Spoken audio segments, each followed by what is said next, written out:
Selamat Natal besok jadi Kristen. Saya tiap 10 November mengucapkan selamat Hari Pahlawan, besoknya saya tidak jadi Avengers. Minggu lalu saya mengucapkan selamat menikah kepada teman saya yang hajatan, besoknya saya tidak jadi pengantin. Dan berulang kali saya datang ke mahasiswa-mahasiswa kedokteran mengucapkan selamat, besoknya saya juga tidak jadi dokter. Nah, saya tahu bagi orang Islam untuk jadi orang Kristen itu susah.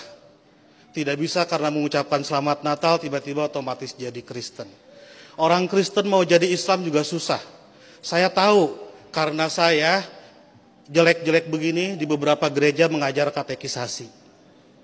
Pendetanya bilang, kenapa saya ikut ngajar katekisasi? Karena untuk menjadi Kristen yang baik harus tahu tentang Islam yang baik. Karena selamanya kita akan bertetangga. Karena kedekatan saya dengan orang-orang Kristen seperti itu, banyak teman-teman dosen saya yang bilang, saya ini agen Kristen. Saya marah, saya bilang saya bukan agen, saya glosir. Karena agen itu produknya cuma sedikit. Nah, jadi kata Pak Pendeta, kenapa saya diundang katekisasi? Agar orang-orang Kristen tahu tentang Islam. Dan sebaliknya orang Islam juga seharusnya tahu tentang Kristen, karena ke depan kita akan terus-menerus bertetangga. Sebagai sesama tetangga, wajar dong kalau orang tetangga sedang bergembira, saya ikut bergembira. Itulah makna ucapan Selamat Natal. Saya turut bergembira terhadap saudara-saudara yang sedang bergembira di hari Natal ini. Masa nggak boleh? Itu seperti kalau ada teman saya ulang tahun, saya mengucapkan selamat ulang tahun karena dia sedang berbahagia. Dan apakah dia betul hari itu lahir, tanggal itu lahir, tahun itu lahir, saya nggak tahu karena saya tidak pernah ngecek akte kelahirannya. Kan tidak lucu, Bu. Kalau kita mau, ayo kita nyanyikan happy birthday, tapi tolong berkas-berkas aktenya lihat dulu. Itu keburu kehilangan mood. Jadi soal berbagi kebahagiaan itu tidak harus terlalu prosedural. Nah, lebih dari itu, saya menganggap orang-orang Kristen itu partner saya, mitra saya dalam melakukan kebaikan. Saya harus mendorong sebagai dai, sebagai pendakwah dalam Islam, saya harus mendorong orang Islam soleh, baik, taat dalam keislamannya. Dan saya juga harus mendorong orang-orang Kristen baik, soleh, taat dalam kekristenannya. Karena kalau masing-masing baik, tidak akan ada terjadi konflik. Jadi saya harus mendorong orang Kristen,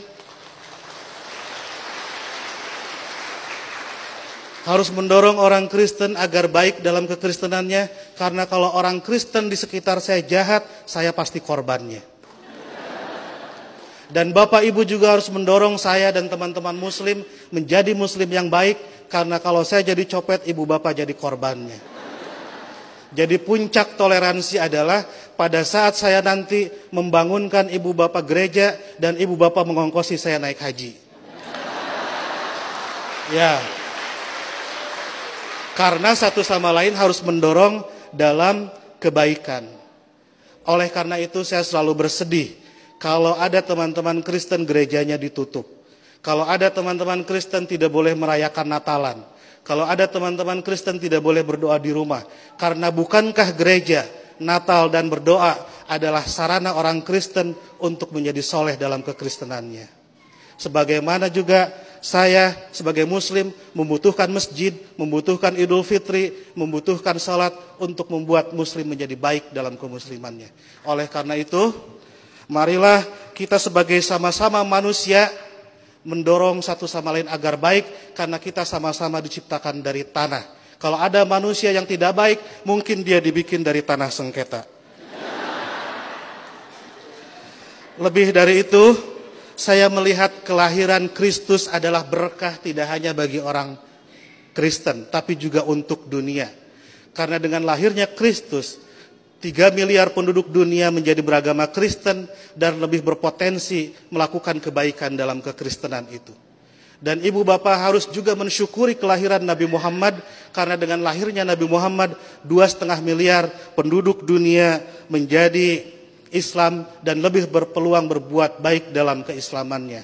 Jadi Kristus dan Muhammad adalah mitra yang kita semua harus meneruskan itu.